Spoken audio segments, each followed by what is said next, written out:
What if I were to ask like 5 of your friends, what's Dan's superpower? Like, how are you able to do all this stuff?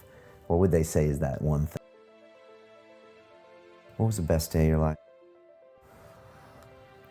Man, best day of my life. I don't know. I would say, I did mushrooms on a beach with my girlfriend, my buddy and his girl, another buddy and his girlfriend, and another buddy and his girlfriend. And it didn't cost me anything. And I remember smoking a joint on the way back and just thinking like a hippie in a van could have had the same day as me on this beach and it wouldn't have cost him anything. And it was just, it was pretty eye-opening. And I didn't do much. Like I swam in the ocean, hung out with my friends, did some breath holding stuff, went for a swim, laid out on the beach. It was just like, it was a great day, but it didn't require much, you know, surfing, stuff like that. So life's simple. The great things in life can be simple. Honestly, and free. man, yeah, some workouts, some outdoor stuff, hanging out with my buddies, like shit that you don't need a lot of money to like have some really good times. When I was sitting with 18 million bucks and the guys like set all in and I got to make a decision for $18 million, you know, it's a lot of money to me. And like your net worth. Yeah, man. And at the time, it was a lot, man. You know. And this is like what, 4 or 5 years after you were broke and sold your guns to get back into it, right? I think it was a little bit longer than that. So that happened. So I started playing in 2003. I went broke in like, I want to say like end of 04, maybe early 05, and then this was like 9 years later. This was like in 2014.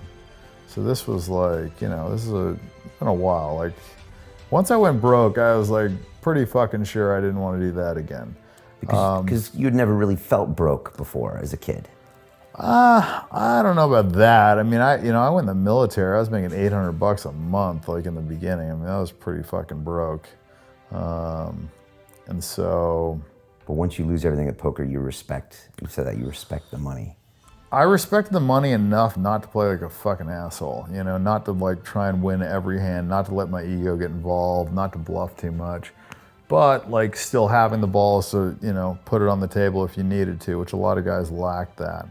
And so because I was fearless, I was able to, because I was fearless and I did those things, people knew that I was capable of that, which a lot of people weren't. Like a lot of people just weren't capable of firing in hundreds of thousands of dollars or, you know, later on millions of dollars or whatever it was with just nothing. What if I were to ask like 5 of your friends, what's Dan's superpower? Like, how are you able to do all this stuff? What would they say is that one thing about you? CLS. I don't know, man. I guess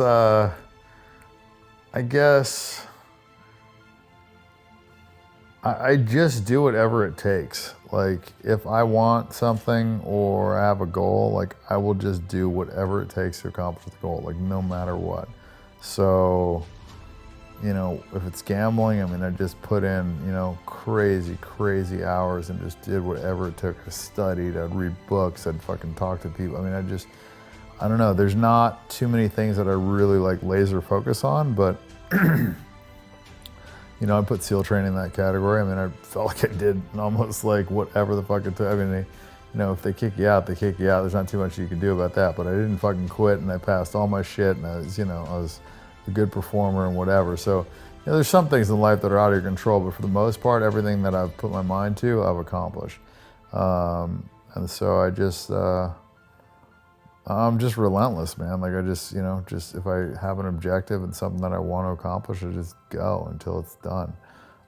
Figuring out what somebody's net worth was, what their attachment was to it, what their response was to being put in uncomfortable situations, what the response was to losing, how they acted when they were winning.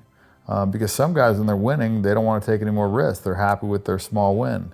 You know, some guys, when they're losing, they chase, but they don't bluff. They just want to get lucky. So they'll call and they'll fold. They'll call. If they don't hit their lucky card, they fold.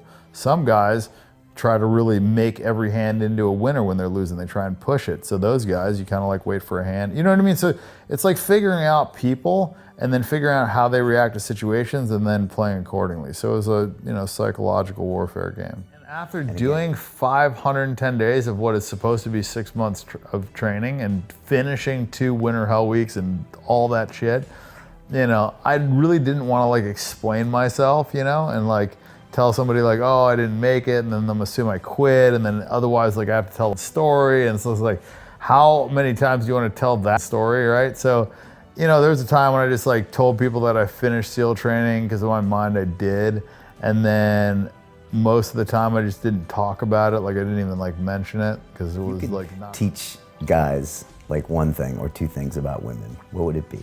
What would you tell them? Don't chase. Don't chase. And don't be afraid of rejection. Don't be afraid of rejection. Set up your life to where the girls have to come to you, and so you don't have to pursue them. And when you don't have to pursue them, like I said earlier, just the dynamic is different when they're chasing you as opposed to you chasing them. And everyone has more fun. Yeah, I mean, it's better for the girl because then when she finally sleeps with you, she feels like she accomplished something. And she's like kind of worked for it, so she's a little bit invested. And if you hook up with her, it's because, you've chosen to hook up with her and not because you were chasing something, So I think it's better for both people, actually.